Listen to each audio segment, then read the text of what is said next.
Om Sadashiva Samarambam Shankaracharya Madhyamam Padmadacharya Paryantam Vande Guru Paramparam Ishvaro Guratmeti Murtibeda Vibhagine Vyomabda Vyapta Dehaya Dakshinamurtaye Namaha Sabhavedanta Siddhanta Gocharam Tamagocharam Govindam Paramanandam Satguru Pranatoshmaham Om Om Shanti Shanti Shanti Om Namaste Om Vishwara.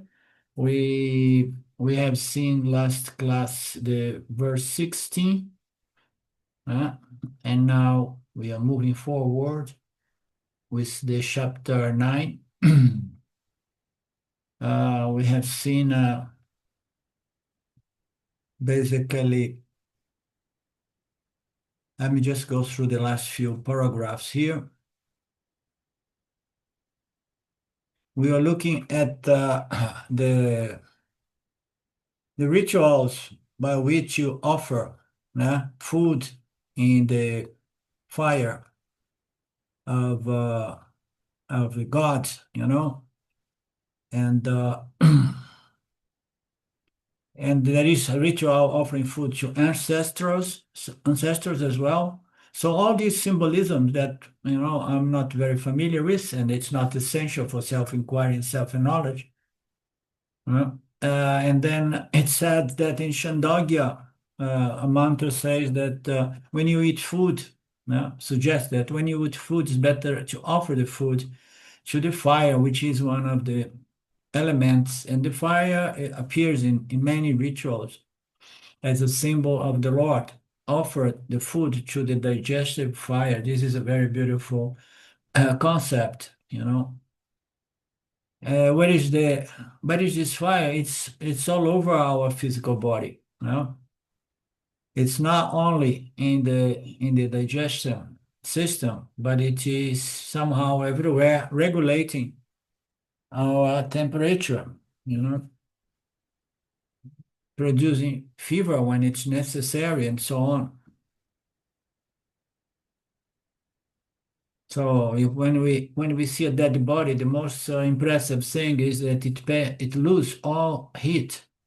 The fire leaves the body, one of the subtle elements leaves the body, and then when you see the body becomes colder and colder and colder. So there is something keeping the body alive, and that is the Agni Deva, the fire. So we offer this food to the fire within. It's a very beautiful concept.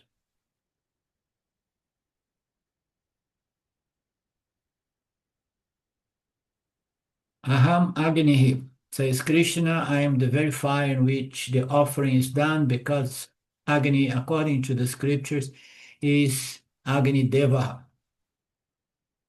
and so on. And not only the messenger, God, I am, whatever is carried, make it bigger, whatever is carried by him, by this messenger, that material also I am. I am at the very action of offering. The action of offering, everything is the Lord, as it says in the 4th chapter as well. So what is the essence of this teaching? When the Lord presents itself as the element, so it means to say that the Lord is everything. Now, God says, I am everything. The elements are the building blocks, we could say. Often we say that the gunas are the building blocks of the cosmos, of the universe. The elements is a very immediate development, the subtle elements. So the Lord is everything.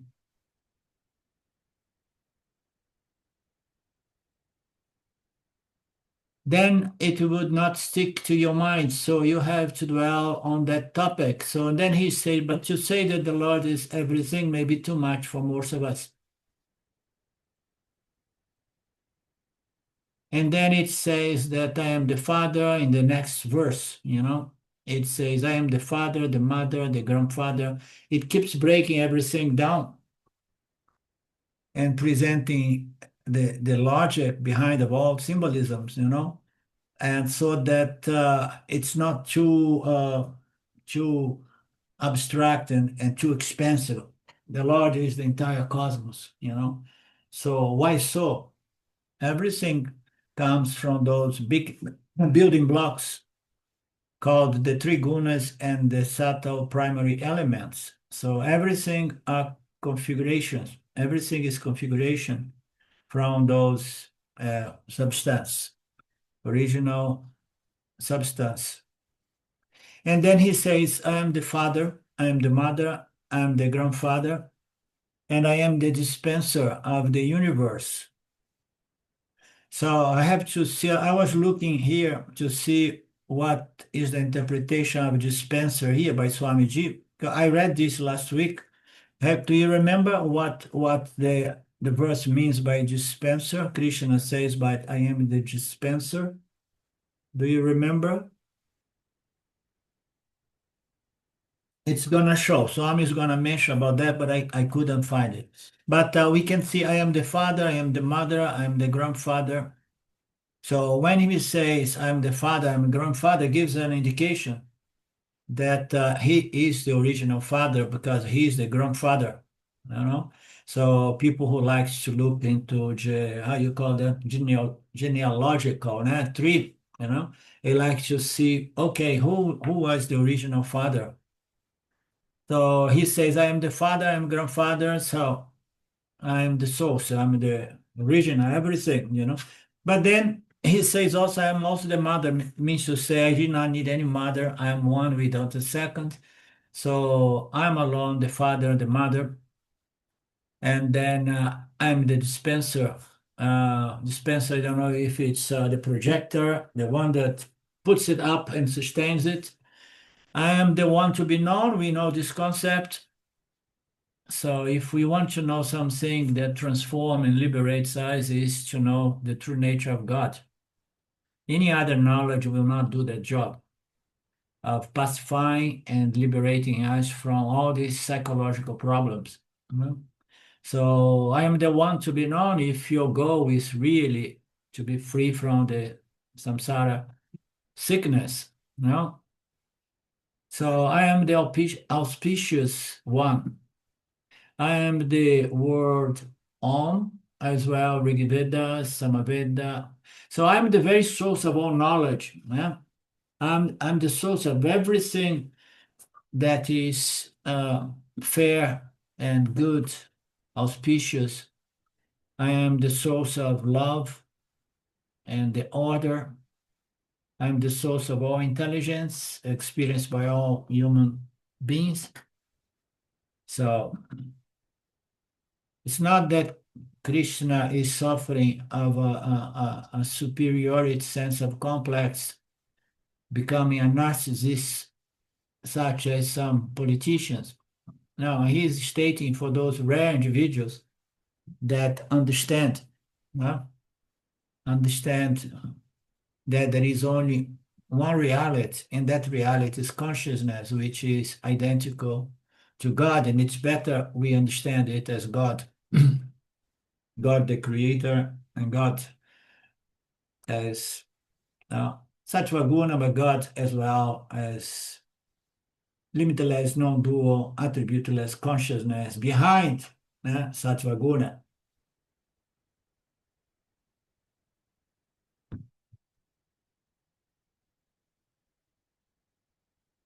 So all these verses continue with the same topic, which is the true nature of Ishvara, true nature of Ishvara in its totality, in its cosmic picture. So you see Ishvara as the totality, is the material cause that manifests as the cosmos, is the intelligent cause that manifests as the laws and principles projecting and supporting, dispensing this apparent order. I am the father. the parent of this creation. So if there is a creation, there is some principle that has created it. There's no creation without a creator. We don't go into the merit that this is an apparent, not a really real creation, but there is a creator for this apparent creation. And this creator is an apparent creator for an apparent creation because everything has to be within the media order. No? I'm the apparent creator within this apparent creation, in which I have my apparent jivas. And as we know, the jivas are the complex intelligent organism that can get to the understanding with the help of the scriptures of that which is real, satya, the reality, within the apparent order. Because the apparent order needs a ground, a background, something that holds or reflects it. So we want to go to the bottom to understand what is the reality that somehow supports and reflects this apparent order reality. And as we know, that is consciousness, and consciousness is another name for God. Then we could say, I am God, yes. If you mean I am limitless, non-dual consciousness, you can say, I am God. But I'm not, Saguna God. I am Nirguna God. Saguna God is a totally different business, It's the same as if the wave starts just competing with the ocean and says, I am the ocean. It does not stick because the ocean is huge, it's vast, it's almost like Purna, it's a great symbol of a Purnatva. But the wave can get to a certain understanding without any sense of vanity or arrogance, say, the essence, the essential nature of this wave here is identical to the essential nature of the entire ocean. Wave and ocean are just nama-rupas. The only reality is water. And aham, water is me, the wave would say.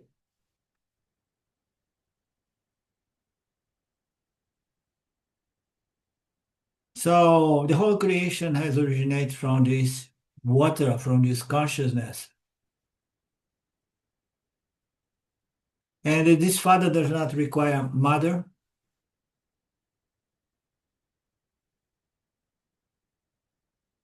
Father and mother are within one single principle, which is fundamentally consciousness appearing as pure sattva guna, or the supreme knowledge, supreme intelligence.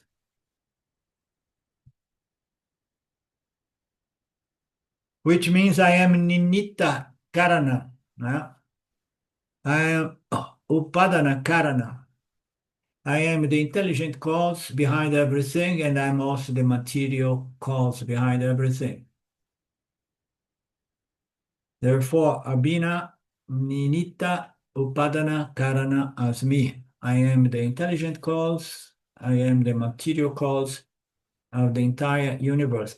I alone without need of a female entity, because I'm beyond male and female. I'm beyond all pair of opposites. I'm the supreme intelligence.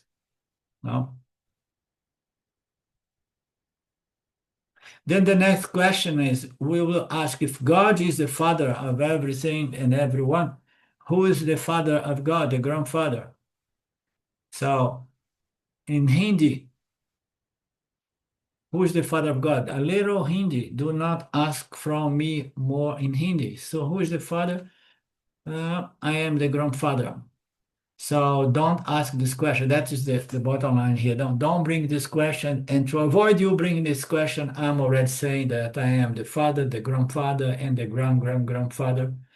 There is nothing beyond me, nothing behind me, nothing before me. So if I don't have father, it means I did not have a mother. And therefore, I am the beginningless supreme intelligence of the entire cosmos. Nothing creates me. I am self-contained. I am the apparent creator. I am the seed of the universe as pure knowledge. I am the ultimate father or the ultimate creator, although I need the supreme intelligence as representing me as Saguna Ishwara. So I am the fatherless father, which means to say I was never born. That is the beautiful conclusion. I'm beginningless. I am anadi, beginningless. I am the causeless cause of the universe. Nothing has caused me, but due to my mere presence, the whole universe, is projected. And then Swami presents one of his good jokes. He says, so it's so good. Parvati, she did not have a mother-in-law because Brahmaji did not have a mother because he did not have a father, no mother. So it means to say he did not have to go through the experience of having a mother-in-law. And then he say, but never mind, because Brahmaji had his own problems as well. Other problems were there for Brahmaji. Uh, Here, I am the dispenser. Okay, now I remember. Dispenser is the karma palam data. I just distribute the karma palam of all my human jivas. So I distribute the parabada to all my jivas according with the punya papa, according to the karma palam. Anything that's to be given to the jivas is given by me. It's distributed by me. It's dispensed by me. I'm the one decide. And this entity is the supreme intelligence. It's not a person. It's not a super jiva. It does not have a physical body. It's a very, very, very, very subtle body, constitute basically a pure sattva guna with almost no rajaguna or tamaguna. What type of body you should get, male or female, that is decided by my supreme intelligence. The body should have some genetic problems, or a very strong and healthy body. This is all decided by myself as my karmic laws. It's all about karma. The longevity goes by karma as well. And he says, not only my human beings, but all living creatures, they are subject to my laws and principles. Every animal insect that they should get, I learned the term. So from this, we should know that whatever we receive is coming from the Lord, and we have no problem with that. We understood this system. What is the hand of the Lord? I know because he said Lord's hands. What is the land of the Lord? And then he brings the law of karma. So it's very beautiful. There is symbolism there. So how he distributes that, the hands is what? How he gives, he gives us our prarabdha. His hands are the law of karma, which is precise, which is beyond any mistake. So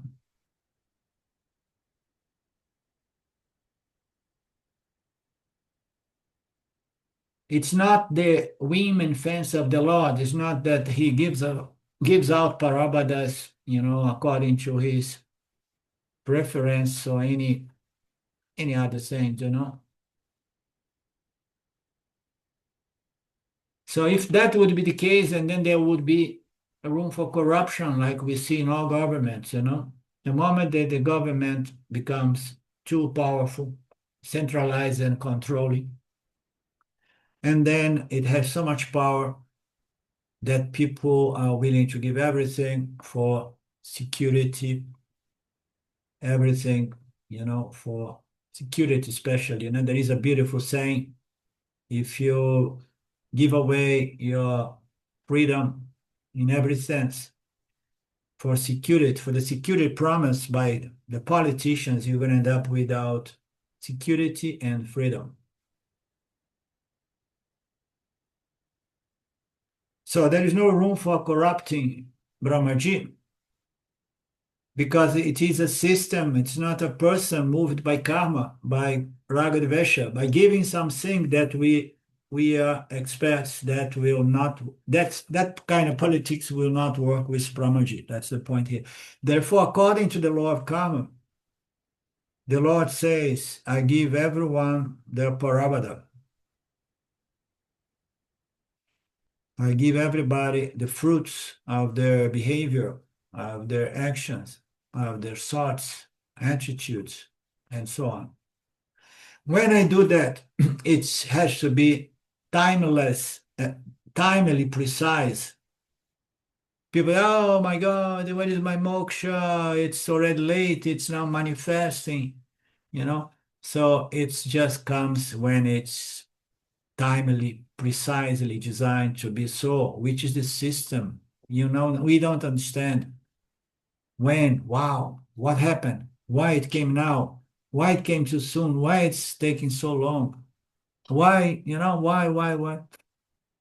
Leave the timing to the Lord. He keeps everything into account. So the right place, the right time, the right person, what experience is to be given to you, everything is going to show in your life following this, how you say, spotless, not spotless, is an intelligence not subject to any possible error. Therefore, whatever experience we get is what we deserve. We know that, and it's determined by the Lord's karma laws. And the Lord is being a system which has such a precision in terms of intelligence. You know, it's never subject to mistake, and therefore it never can be said to be a just or unjust. It's beyond justice and injustice, but seen from the perspective of the opposite pairs, we could say the Lord is always just because it gives to us exactly what we deserve, when we deserve. It may take some time. Yeah, don't complain that some punyas are not coming and being delivered to you because maybe there are some papas that are as well in the system that may come anytime, you know. So there may be some big papas waiting to manifest. So there is no injustice in God's rule. If you feel at any time that you are getting some suffering which you do not deserve, no, remember that the supreme intelligence makes no mistake. To say that I have been behaving so good lately, how late? Oh, in the past few days. Oh, that's not enough. No, no, in fact, in the past few years, I'm behaving so good and I'm still getting so much suffering. You know? So don't bluff with Ishwara. Don't say that you are doing only good actions because you forget even the breakfast you had last week. What to say about bad actions that you want to push behind the carpet, you know? Bad actions. You don't remember things. How are you going to remember actions from a few years? How are you going to remember actions from your childhood? And how are you going to remember the actions throughout several births? Who are you to judge God? Once we get to this understand, we see how arrogant it is to complain of God. You know, how arrogant it is even to ask God, please give me this, give me that, you know, blah, blah, blah, blah, blah, blah. I'm behaving, I'm observing Dharma, but please, you know, find this for me, find a husband for my wife, like they do in India. Who are you to judge and complain towards God? Who are you to say why you are punishing me? I have not done any harm to anything in the last few years.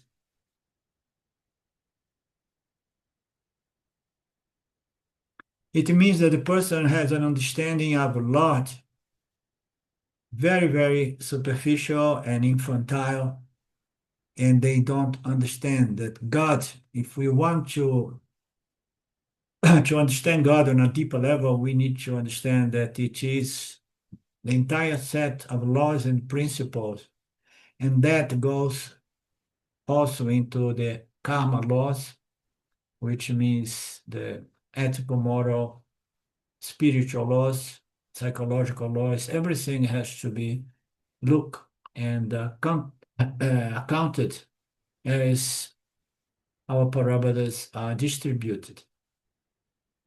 You have to understand God as the law of karma. The one who has understood the law of karma understood that that is the hand of God. That is the instrument, the means by which God delivers us our prarabdhas from moment to moment.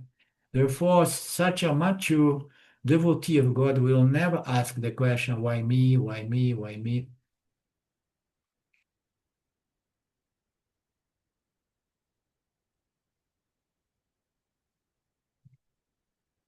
Why I'm suffering and so on, why others are not suffering. You never know. Some people may be suffering in spite of having beautiful house, cars, and lots of money.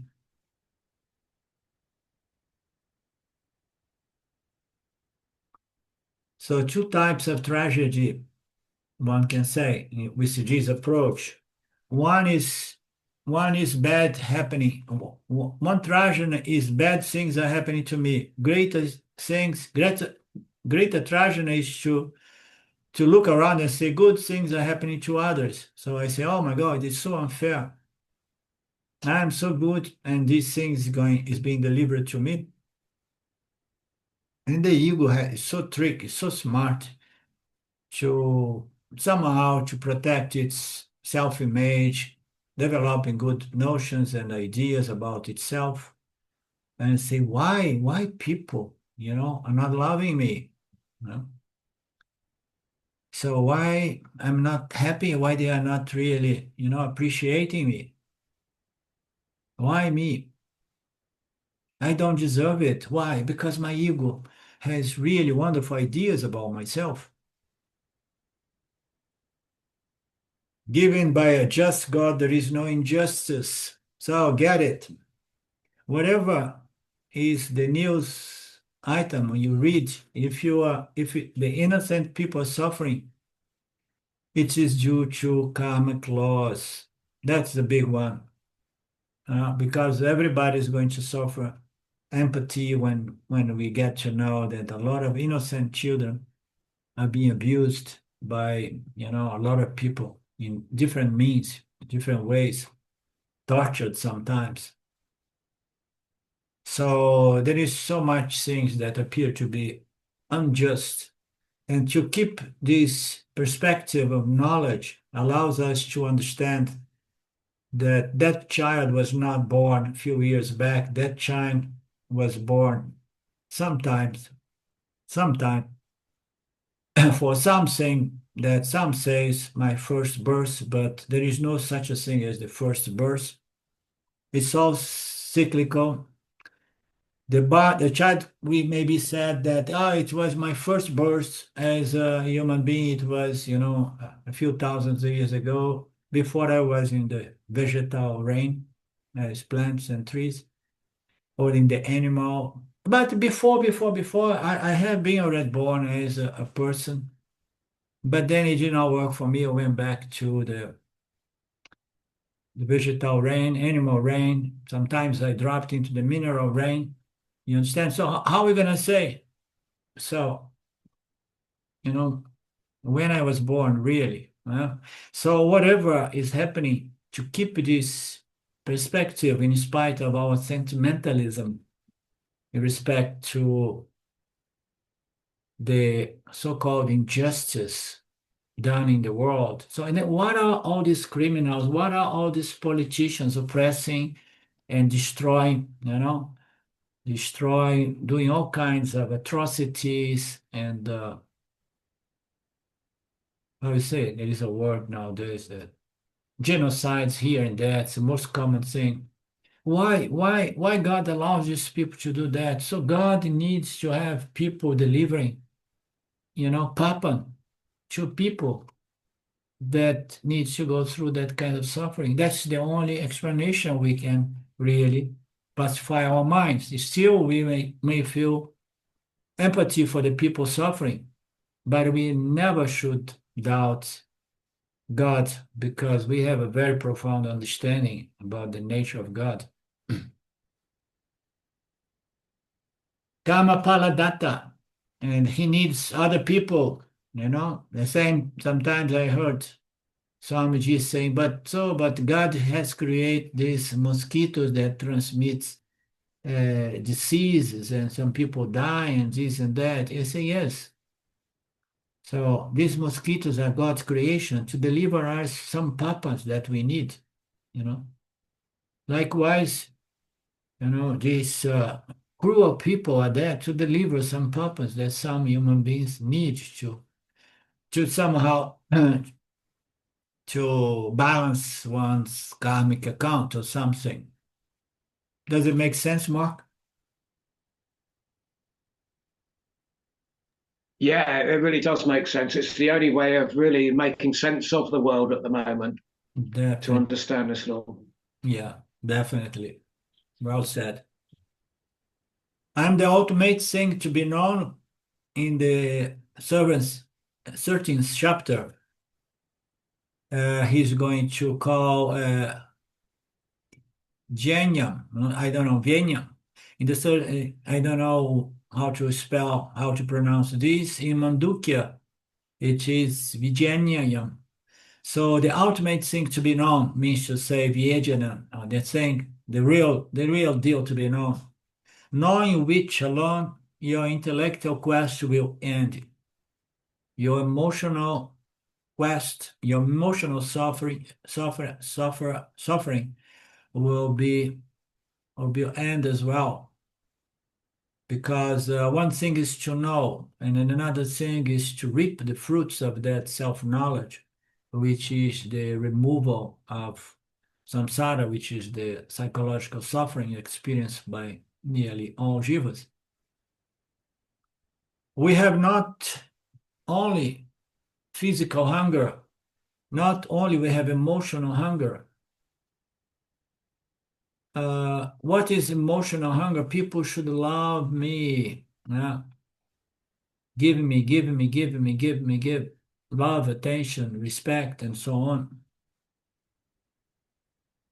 I am the one who is going to put an end to all this sense of incompletion and inadequacy and the hunger. Hunger there goes to all kinds of desires for things that may attenuate this suffering.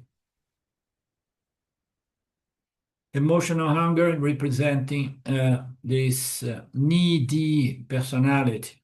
You do not love me, give me love. I go around asking.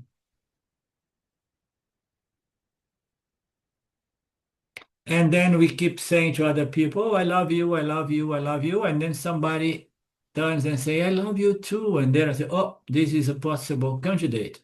Huh?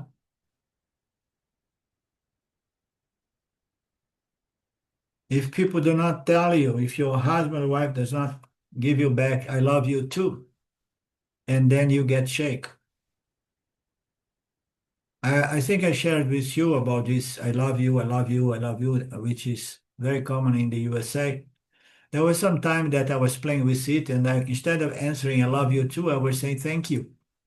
And people was really find it strange.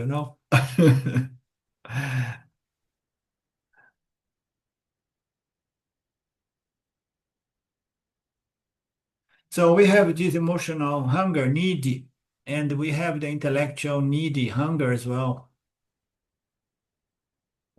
We all have intellectual hunger. We want to know something that can make me feel okay, satisfied, pacified, complete. When looking for knowledge, because I have looked in the field of experience for experience that would stay with me forever and pacify my mind, making me happy, permanently happy. But in the field of experience, I did not get any experience that set my mind free from oscillation and pleasure and pain. So now I look in the field of knowledge, scientific knowledge, intellectual knowledge, philosophical knowledge. So I have this intellectual hunger because I gave up trying to solve my problem by getting a permanent experience of happiness.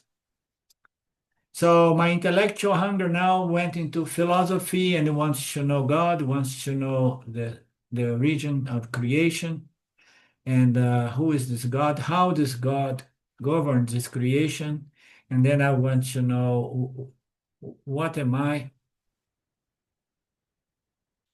Is there really a God?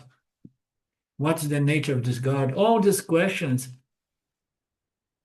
In fact, these questions most children have as well. That's interesting. So I'm saying that. In fact, children usually have this question at early age. And children ask parents, so how about this? How about that? Children, they have this, why this? Why this? And the parents do not have much time. Stop. Don't ask those questions. No. Shut up. Do your homework and let me work because life is tough. Don't ask fundamental questions. And then we give up. After sometimes we give up, we develop a sense of inadequacy if we ask such questions. But here and there we'll ask it again.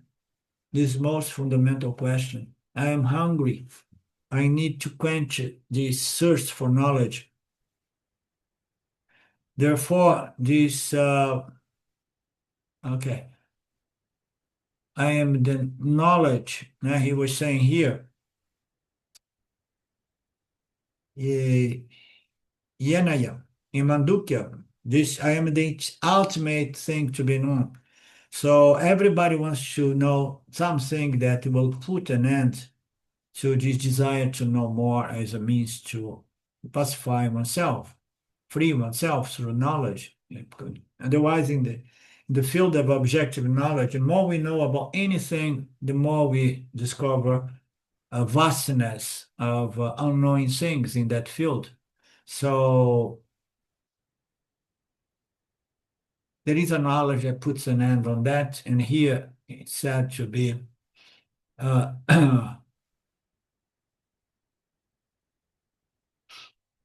it's said to be Vijnana. Can you say this? How you would you pronounce this? I think, although I can't speak very well, Vigneya or Vigneya. It's in contrast to Jnanam, which is knowledge of regular old knowledge, and this is knowledge of the self, I think. Vigneya. Vigneya. I think.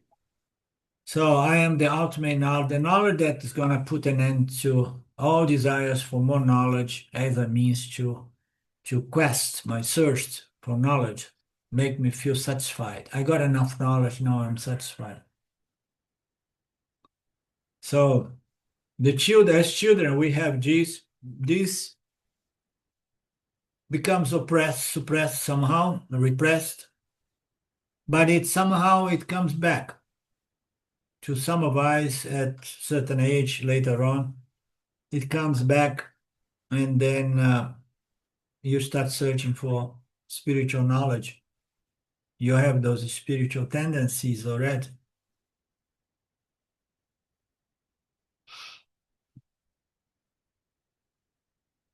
So Pavitram, he says something, I am the greatest purifier. This is very beautiful. And the relationship with Ishwara is what purifies the most. I am the auspicious one. That may be what is related to the greatest purifier.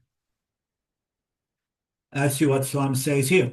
Because a lot of people want to go through the process of developing qualifications for the Upanishads, but they reject God without knowing that Karma Yoga, which is nothing but understanding of the relationship between Jiva, Ishvara, Jagata in its loss, is the greatest natural purifier. Later on, the effort we make to understand the true nature of Saguna Ishvara as Nirguna Ishvara, further purifies the body-mind sense complex. In here he says, I am the greatest purifier.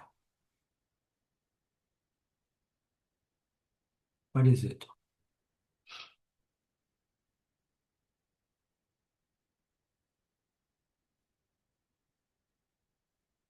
Oh, I found it. And purifier, but I can't see it. It's so subtle, I'm the greatest purifier. That's and that is why when they do rituals in India, they put that darba grass also as pavitram. Indicate that if you wear that, you are spiritually purified. It is an invisible purifier. Not that wearing that thing will take you to purification. Not that wearing that you don't need to take baths anymore. It's a purifier in a different sense. It's the purifier of the subtle body, okay? Purifier of the mind. It's not just a purifier of the physical body. Water we use for that. But the fire of knowledge purifies what? The subtle body, the mind.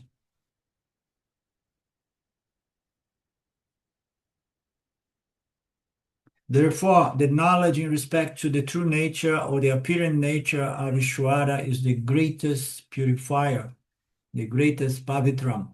And it is very, very natural for the householder because he's very engaged with life and he has to do a lot of actions to provide to family and so on. And the moment that he understands the Creator and he lives within that angle of knowledge, he's going to give up a lot of anxiety trying to control the impossible, and he's going to develop a certain attitude of appreciation, devotion, and gratitude, reverence that purifies the mind like nothing else in a very natural manner without the individual having to stop doing what needs to be done to do a spiritual sadhana. I am all of that. I'm the greatest purifier. So this is important for people who believe that they can go through the all prep work, preparing the mind for the Upanishads, rejecting God. I am the Omkara, the essence of the Vedas, the crux of the Vedas. What is the meaning of this crux of the Vedas?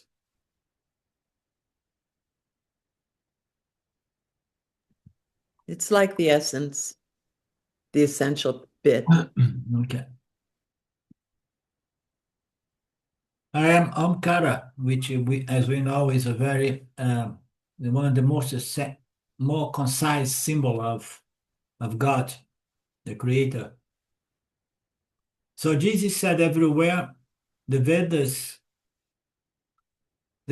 Swami often presents it is very condensed in the form of Gayatri mantra. Yeah? That's why the Veda is called Brahma. Veda is also called Brahma. The ultimate reality is called Brahma. Veda is also called Brahma. In fact, Brahmachari means the one who leads a life in connection with Brahma, God, trying to study and understand the nature of God. Therefore, Brahma means Veda. Brahmachari means Brahma means Veda, Vedic student, and since Gayatri is a condensed form of Veda, Gayatri is also called Brahma. And that's why when Brahmachari is initiated, it's called Brahmopadesha, which means Gayatri Upadesha, and through that Vedopadesha, it's the Vedic teaching. I mean, this is so profoundly, without understanding really the nuance of this ritual, but it's important to shed light to the relationship of the nature of God as identical as the revealed teachings of the Vedas. The Vedas is the spiritual laws and principles revealed to the human beings, coming direct from Ishwara, from Saguna Ishwara, is pure intelligence, providing the intelligent human beings a certain knowledge which is fundamental for us to grow and to understand the need of searching for God. So when he says that the Vedas is identical to Ishwara, to God. So what is the difference? Ishwara is knowledge, as we say, it's the supreme knowledge. It manifests itself as also spiritual knowledge, Dharma knowledge, okay? So all this knowledge from the Upanishads, the most subtle and philosophical, is all coming from knowledge, comes from Ishwara, which is pure knowledge, which expresses itself as the Vedic knowledge, the most important knowledge, because it's the only source of knowledge that can solve the problem, the human problem. All the scientific knowledge also comes from Brahmaji, comes from Ishwara, the supreme knowledge, but they don't really solve the problem of samsara. So there is a certain knowledge that is going to solve this problem, and that is God, which, as so to speak, extends itself as spiritual knowledge, Vedic knowledge. What is the difference? Knowledge is knowledge. Knowledge is God. Knowledge is the chit aspect of Brahman. Among all kinds of knowledge, scientific and physical, chemical knowledge, chemistry knowledge, there is this Vedic, spiritual, ethical, karmic laws. So therefore, it's very beautiful to understand the connection between these statements. The Gayatri mantra is a summary, is a condensed form of the Vedas. Vedas is an aspect of God, therefore it's God extended as spiritual knowledge, and Gayatri is a condensed aspect of God because it's a condensed aspect of the Veda knowledge, no? Therefore, Gayatri is also said Vedopadesha. It's the Vedic teachings condensed. It's Ishwara present as supreme knowledge. Ishwara present as spiritual knowledge, dharmic knowledge, karmic knowledge. And this Gayatri is further condensed in the form of Om. Yeah, Mark loves this Om. Gayatri is further condensed as Om.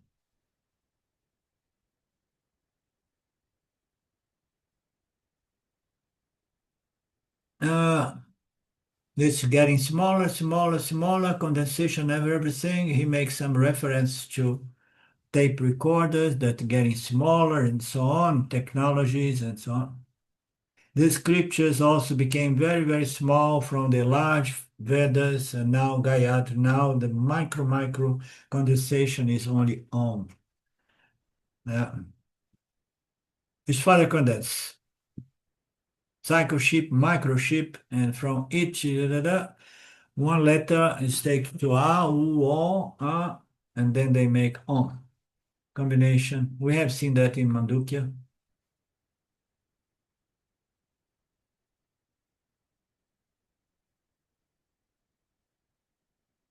It's all symbols, and it probably has some reason why they picked up Om, There are a lot of things behind these symbols. It's not just something aleatoric.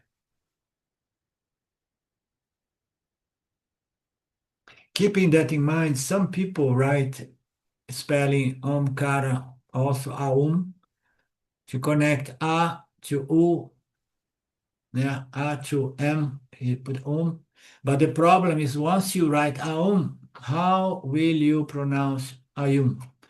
Nothing wrong in writing the spelling Aum, but pronunciation is Om alone. So pronunciation should be Om.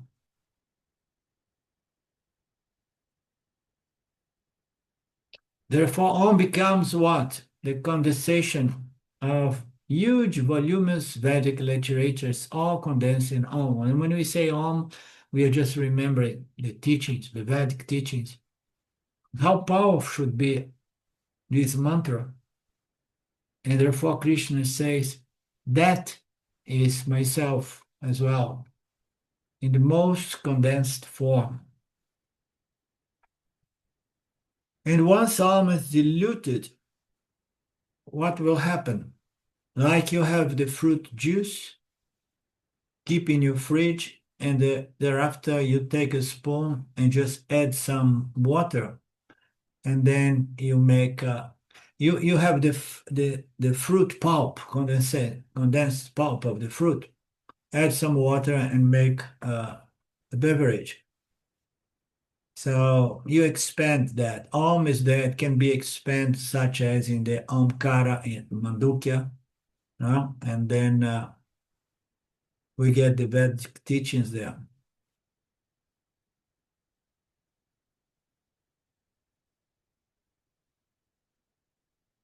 I am the author of the Vedas, I will say, and I am the very Veda itself. That's why we respect Veda to such an extent. Oh no, it's so simple, it's so easy to respect knowledge and knowledgeable people. And how so people do not respect the Vedic knowledge, the most fundamental knowledge as far as, the solution for the madness we witness in the planet, spiritual knowledge.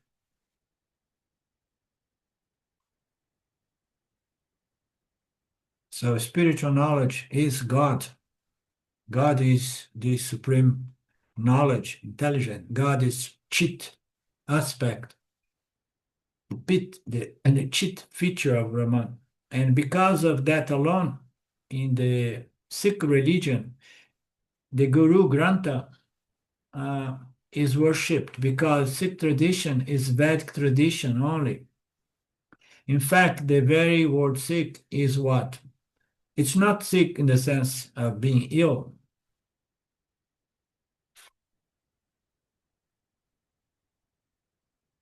So, Shah Wilshan in the north of India. And then he talks about the development of these words until it came to become Sikh. The followers of this Guru Grantha, therefore the scripture themselves are seen as the Lord.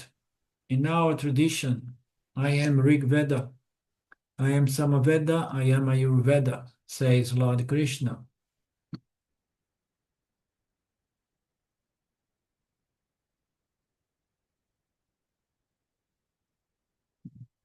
He's just explaining the origin of this Sikh religion, how how it went changed due to culture and so on. I have explained the three Vedas before. Rigveda is a Veda in which Rig mantras are there. Rig mantra is a mantra which is a metrical composition.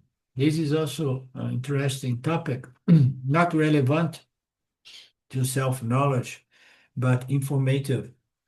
So the Rig mantra is a metrical composition, so which in the form of poetry as well, poetic composition, metric composition. Ayurveda is different. It consists of a Ayu mantra. Ayu mantra is a mantra in prose form, So Rik is Padya Rupam, Ayurveda is Gadya Rupam. Talk about metric form and then prose form. And then Sama means music. Therefore, Samaveda is a Veda in which the mantras are musical. They never say Sama Parayana. They say Sama Ganam. They do not say that is Parayana.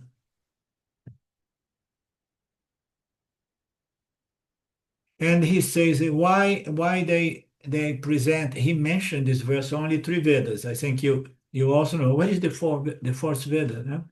And now he answered in why. What about Atavarana Veda? Atavarana Veda is not mentioned here because primarily it contains lokika or worldly activities, not much used in ritualistic activities, and therefore generally not mentioned. But I am, in truth, the 4 Vedas. So I don't know about this nuance, but it sounds interesting, the reason why they don't use the Atavarana Veda and what it means by it contains worldly, it's about worldly activities, not ritualistic symbols and so on. But if anybody knows about that, I invite you to explain to us beginning of our tomorrow's class. Can we meet tomorrow? Yeah. Om Purnamada Purnamidam Purnamudachyate Purnasya Purnamadaya Purnamevavashishate Om Shanti Shanti Shanti Om. Okay, namaste. We meet again tomorrow. Thank you, Orlando. Hariva. Bye bye. Thank you. Great. Thank you, Arvinder. Thank you. Okay. See you tomorrow.